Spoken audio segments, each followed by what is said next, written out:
Hello student. तो last lecture में हमने डिस्कस किया था कूलम्स लॉ ऑफ इलेक्ट्रोस्टैटिक के बारे में। कूलम्स लॉ के अंदर हमने 2 पॉइंट चार्जेस के बीच में इलेक्ट्रोस्टैटिक फोर्स ऑफ अट्रैक्शन को कैलकुलेट किया था। अट्रैक्शन या repulsion that depends upon the nature of the charges, whether the two charges are like charges और अनलाइक चार्जेस। तो मैं उसको थोड़ा सा रिवाइज करवा रहा हूँ। तो कूलम्स लॉ के अकॉर्डिंगली अगर हमें कोई 2 पॉइंट चार्जेस दिए जाएं जिनमें एक चार्ज की वैल्यू है मान लो Q1, दूसरे की वैल्यू है Q2 और दोनों के बीच में डिस्टेंस है small r, and let these 2 point charges are placed in free space. In that condition according to Coulomb's law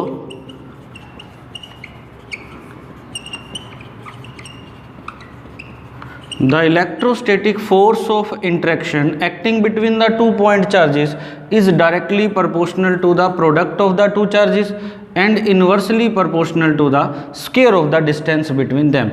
जब हमने इन दोनों फैक्टर्स को कंबाइन किया था we get Q1 Q2 divided by R square.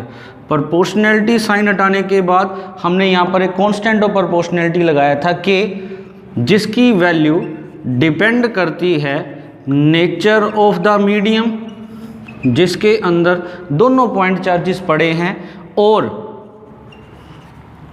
System of the unit selected for the measurement of the various quantity in this expression। अगर हम बात करते हैं SI सिस्टम की और फ्री स्पेस के अंदर अगर हमारे पॉइंट चार्जेस पड़े हों तो उस केस में इस इलेक्ट्रोस्टैटिक फोर्स ऑफ इंटरेक्शन की जो वैल्यू आई थी that was equal to 1/4 pi epsilon nought Q1 Q2 by R square. यहाँ पर एप्सिलॉन नॉट रिप्रेजेंट करता है electrical permittivity of the free space को। अगर हम फ्री स्पेस की बात करते हैं दोनों चार्जेस के बीच में अगर कोई मीडियम आ जाए तो यहाँ पर electrical permittivity of that medium आ जाता है। इस सिंबल को कहा जाता है एप्सिलॉन। एप्सिलॉन नॉट होता है एब्सोल्यूट इलेक्ट्रिकल। तो यहाँ पर हमारे इलेक्ट्रिकल परमिटिविटी या हमारे फोर्स ऑफ अट्रैक्शन या रिपल्शन, फोर्स ऑफ इंटरेक्शन की value nature of the intervening medium of the 2 particles के ऊपर डिपेंड कर रही है। इंटरविनिंग मीडियम का मतलब दोनों पॉइंट चार्जेस के बीच का मीडियम किस नेचर का है, तो उसके ऊपर इस फोर्स की वैल्यू हमने कैलकुलेट की थी, उसके ऊपर डिपेंड करता है। अब इस फोर्स की वैल्यू फिर हमने वेक्टर फॉर्म में कैलकुलेट की और पोजीशन वेक्टर्स की टर्म में भी कैलकुलेट कर ली थी। अब हम नेक्स्ट चैप्टर स्टार्ट करने जा रहे हैं जिसमें हमारा सबसे पहला कॉन्सेप्ट है इलेक्ट्रिक फील्ड। तो इलेक्ट्रिक फील्ड के कॉन्सेप्ट को समझने से पहले हम कूलम्स लॉ का यूज़ करने जा रहे हैं, इसलिए मैंने इसको थोड़ा सा रिवाइज किया। तो कूलम्स लॉ के अकॉर्डिंगली अगर हमें कोई एक चार्ज पार्टिकल दिया जाए फॉर एग्जांपल +Q, मान लो ये पॉइंट O के ऊपर फ्री स्पेस में एग्जिस्ट कर रहा है और इसके पास एक दूसरा पॉइंट चार्ज और रखा गया है Q0 जो इससे स्मॉल r के डिस्टेंस के ऊपर है फ्री स्पेस के अंदर। तो कूलम्स लॉ के अकॉर्डिंगली इस Q चार्ज के कारण Q0 के ऊपर जो इलेक्ट्रोस्टैटिक फोर्स ऑफ इंटरेक्शन लगेगा that is inversely proportional to the square of the distance. It means जैसे जैसे डिस्टेंस की वैल्यू इंक्रीज होती जाएगी फोर्स ऑफ इंटरेक्शन की वैल्यू डिक्रीज होती जाएगी। मीन्स इस Q0 को जैसे जैसे Q से अवे मूव करवाते जाओगे Q0 पर Q के कारण जो फोर्स लगेगा उसकी वैल्यू डिक्रीज होती चली जाएगी। तो अल्टीमेटली एक पर्टिकुलर पोजीशन ऐसी आएगी, मान लो जब डिस्टेंस की वैल्यू कैपिटल R होगी, let when small r is greater than capital R। तो जब ग्रेटर देन कैपिटल R एक पर्टिकुलर वैल्यू है कैपिटल R, जब उससे लार्जर हो जाएगा डिस्टेंस Q0 का तो उसके ऊपर मान लो फोर्स की जो वैल्यू है वो इतनी स्मॉलर होगी जो सिग्निफिकेंट नहीं रहेगी।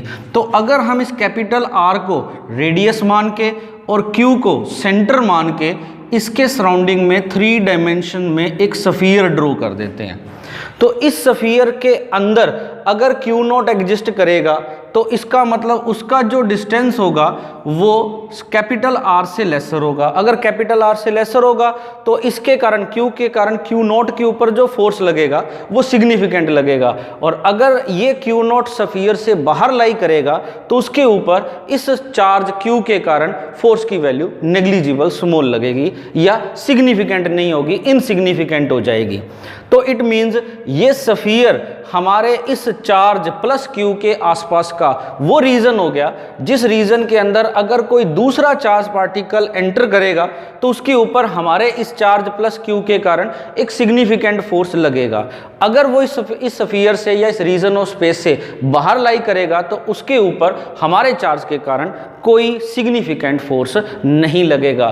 तो हमारे चार्ज, एक गिवन चार्ज बॉडी के आसपास का ये रीजन ऑफ स्पेस का मतलब वो एरिया या वो उसका वॉल्यूम या वो स्पेस, तो स्पेस का एक पार्ट, तो वो रीजन ऑफ स्पेस जिसके अंदर अगर कोई दूसरा चार्ज पार्टिकल एंटर करे तो उसके ऊपर हमारे चार्ज पार्टिकल के कारण एक सिग्निफिकेंट फोर्स लगे, that region of space is known as the electric field. तो electric field may be defined as the a region of space around a given charged body within which electrostatic force of interaction can be experienced by any other charge is known as the electric field. तो एक charge body के आसपास का वो space जिसके अंदर किसी दूसरे चार्ज पार्टिकल को रखने पर उसके ऊपर एक सिग्निफिकेंट इलेक्ट्रोस्टैटिक फोर्स लगे, उस रीजन ऑफ स्पेस को कहा जाता है उस चार्ज बॉडी का एक इलेक्ट्रिक फील्ड। अब अगर हमारा ये जो क्यू नॉट चार्ज है अगर वो ऐसी पोजीशन पे पड़ा हुआ है कि उसके ऊपर हमारे चार्ज क्यू के कारण कोई सिग्निफिकेंट फोर्स नहीं लग रहा, it means that charge particle is outside the electric field of this Q charge. अगर इसके ऊपर इसके कारण फोर्स लग रहा है it means that is inside it's electric field. क्योंकि एक्चुअल में अगर हम स्पेस में बात करें तो यहां पर तो मैंने एक स्फीयर ड्रॉ कर दिया लाइन से, मार्क्ड होगी, हमें पता लग गया इससे अंदर है तो वो फील्ड के अंदर है, उससे बाहर है तो फील्ड के बाहर है। पर जब हम 3 डायमेंशनल स्पेस की बात करते हैं तो वहाँ पर एक्चुअल में कोई बाउंड्री नहीं बनी होती, वहाँ पर डिफरेंट स्पेस के डिफरेंट पॉइंट्स ही हैं। तो अगर हमारे एक पॉइंट के ऊपर रखने पर क्यू नॉट के ऊपर सिग्निफिकेंट फोर्स लग रहा है मतलब वो इलेक्ट्रिक फील्ड में है, अगर उस पर नहीं लग रहा मतलब वो इलेक्ट्रिक फील्ड से बाहर है।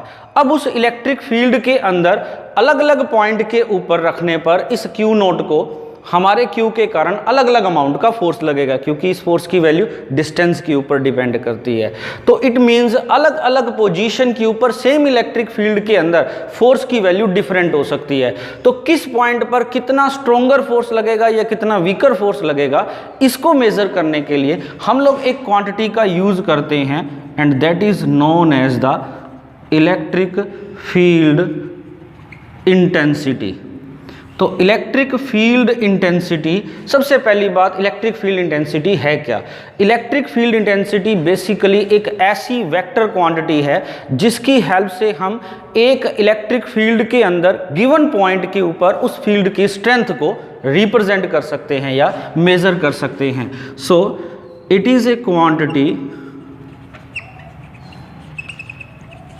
which represents the strength of electric field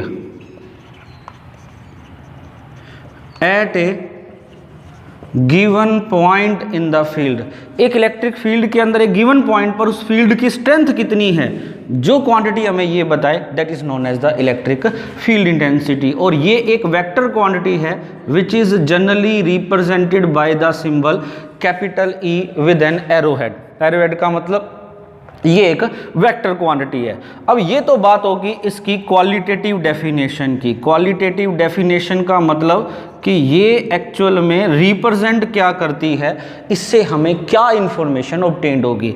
अब इसको मेज़र कैसे करेंगे, उसके लिए हमें इसकी क्वांटिटेटिव डेफिनेशन की रिक्वायरमेंट होगी।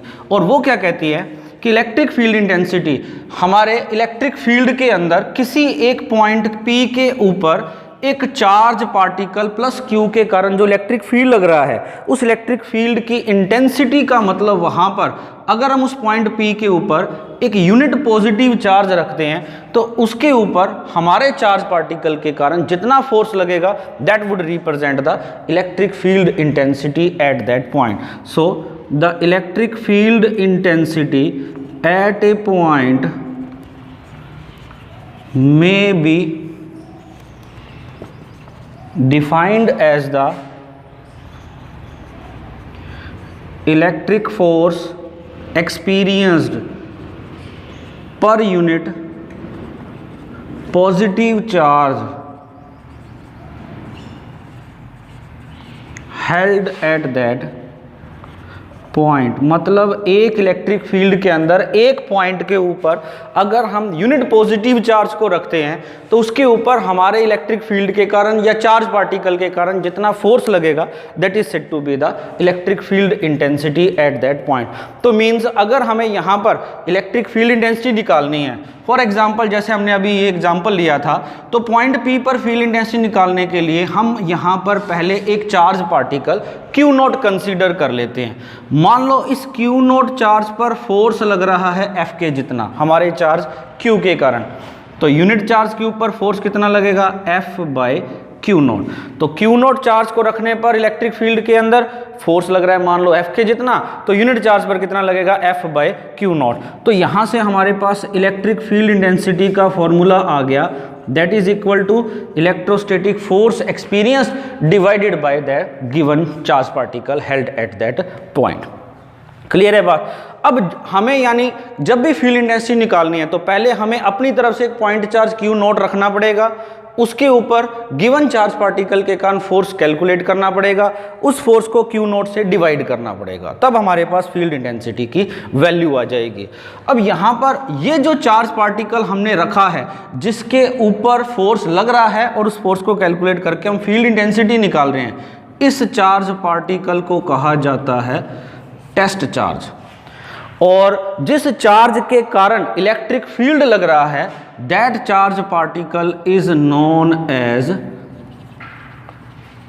Source charge. तो दो तरह के चार्ज हो गए, जिस चार्ज बॉडी के चार्ज के कारण इलेक्ट्रिक फील्ड लग रहा है वो सोर्स चार्ज, जिसकी हेल्प से हम उसको कैलकुलेट कर रहे हैं that is said to be test charge. अब प्रॉब्लम क्या आ रही है कि हमने यूनिट पॉजिटिव चार्ज के ऊपर फोर्स निकालना है, तो हम उसके लिए हमने टेस्ट चार्ज रख लिया Q नॉट, उस Q नॉट के ऊपर फोर्स निकाल लिया, उस फोर्स को निकालने के लिए हमने कूलम्स लॉ की हेल्प लेके फोर्स निकाल लिया, Q नॉट से डिवाइड कर दिया, फील्ड इंटेंसिटी की वैल्यू आ गई। पर यहाँ पर एक प्रॉब्लम आएगी। प्रॉब्लम क्या है कि जब यहाँ पर Q नॉट चार्ज रखेंगे तो ये खुद भी तो एक चार्ज पार्टिकल है, इसका खुद का भी एक इलेक्ट्रिक फील्ड होगा, वो हमारे सोर्स चार्ज के इलेक्ट्रिक फील्ड को मॉडिफाई कर देगा। मतलब इस रीजन के अंदर जहाँ पर हमने ये टेस्ट चार्ज रखा, इसके सराउंडिंग रीजन में ये अपना खुद का भी एक इलेक्ट्रिक फील्ड सेटअप कर देगा, तो जिससे इस रीजन में अब दो इलेक्ट्रिक फील्ड लगेंगे, एक तो हमारे सोर्स चार्ज के कारण और एक इस टेस्ट चार्ज के कारण, खुद के कारण भी इलेक्ट्रिक फील्ड लगेगा। तो जिससे इस टेस्ट चार्ज Q नॉट के ऊपर या इसके आसपास वाले रीजन में दोनों इलेक्ट्रिक फील्ड का रिजल्टेंट फील्ड लगेगा। पर हमें कैलकुलेट करना है सोर्स चार्ज का इलेक्ट्रिक फील्ड, तो सोर्स चार्ज का इलेक्ट्रिक फील्ड की वैल्यू हमें यहाँ से एग्जैक्ट नहीं मिलेगी, सिर्फ हमें उन दोनों का रिजल्टेंट मिलेगा। पर अगर हमें एग्जैक्टली सोर्स चार्ज की इलेक्ट्रिक फील्ड की वैल्यू ही कैलकुलेट करनी है तो उसके लिए हमारा टेस्ट चार्ज ऐसा होना चाहिए जिसका खुद का कोई इलेक्ट्रिक फील्ड ना हो। मतलब टेस्ट चार्ज ऐसा हमें सेलेक्ट करना चाहिए जिसके इलेक्ट्रिक फील्ड की वैल्यू खुद की क्या हो, जीरो हो। अब इलेक्ट्रिक फील्ड इसका जीरो तब होगा जब टेस्ट चार्ज की वैल्यू जीरो, पर टेस्ट चार्ज अगर जीरो कर दिया तो उसके ऊपर सोर्स चार्ज के कारण कोई ना कोई फोर्स ही नहीं लगेगा कूलम्स लॉ की हेल्प से। टेस्ट चार्ज की वैल्यू अगर हम जीरो कर दें तो फोर्स की वैल्यू जीरो, अगर हम उस टेस्ट चार्ज के ऊपर फोर्स ही नहीं कैलकुलेट कर पाएंगे तो फील्ड इंटेंसिटी कैसे कैलकुलेट करें। मतलब फील्ड इंटेंसिटी निकालनी है तो टेस्ट चार्ज रखना पड़ेगा। अगर टेस्ट चार्ज की वैल्यू फाइनाइट हुई तो वो हमारे इलेक्ट्रिक फील्ड को चेंज कर देगा, पर अगर उसकी वैल्यू जीरो कर देते हैं तो इलेक्ट्रिक फील्ड उसको कैलकुलेट करने में हमारी हेल्प नहीं कर पाएगा।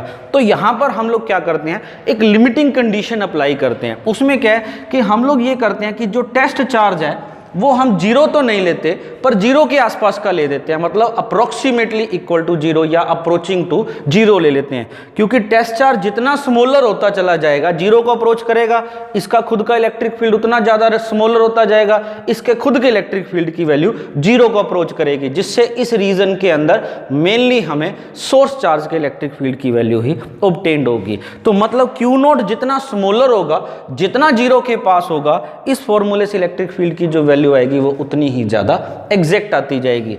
तो इसलिए हम यहाँ पर एक लिमिट अप्लाई करेंगे, limit Q nought approaches to zero. Limit का मतलब मैंने +1 में भी बताया था और आप लोगों ने मैथ में पढ़ा हुआ है कि Q nought approaches to zero का मतलब कि इस टेस्ट चार्ज Q नॉट की वैल्यू जीरो तो नहीं है पर जीरो के आसपास है। तो जितना ये जीरो के क्लोजर होगा उतनी ही यहाँ पर हमारे इलेक्ट्रिक फील्ड इंटेंसिटी की वैल्यू एग्जैक्ट आनी शुरू हो जाएगी। ठीक है, तो इसलिए फॉर्मूले में हमने यहाँ पर एक लिमिट अप्लाई किया हुआ है। तो ये हो गया इलेक्ट्रिक फील्ड इंटेंसिटी की बेसिक डेफिनेशन और उसका फॉर्मूला। अगर हम इसके पर यहाँ पर एक बात और कि हमने कहा था कि ये एक तरह की वेक्टर क्वांटिटी है, जैसे यहाँ पर मैंने वेक्टर का सिंबल भी लगाया हुआ है। वेक्टर क्वांटिटी है तो इसकी डायरेक्शन भी होगी। मैग्नीट्यूड तो हो गया कि force per unit positive charge held at that point, at a given point at which we are finding our electric field intensity. अब डायरेक्शन, डायरेक्शन इसकी क्या है, जो जिस डायरेक्शन में हमारा यूनिट पॉजिटिव चार्ज उस पॉइंट पे रखा हुआ यूनिट पॉजिटिव चार्ज, उस पे फोर्स जिस डायरेक्शन में लगेगा वही इलेक्ट्रिक फील्ड इंटेंसिटी की डायरेक्शन होगी। So the direction of electric field intensity is same as that of the force experienced by the test charge held at the given point। ये तो होगी फील्ड इंटेंसिटी की definition और उसका formula.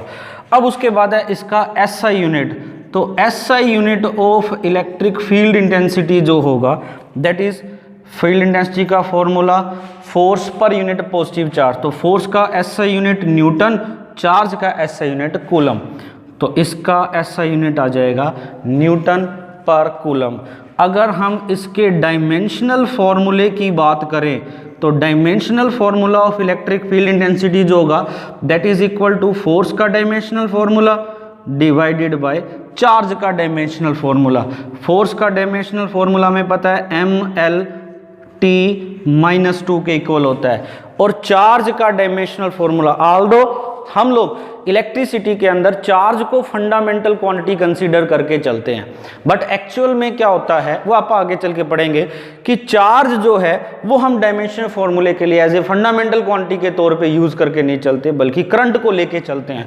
और 10th में हमने पढ़ा भी है, यहाँ पर सेकेंड यूनिट में पढ़ोगे, करंट की वैल्यू होती है चार्ज पर यूनिट टाइम।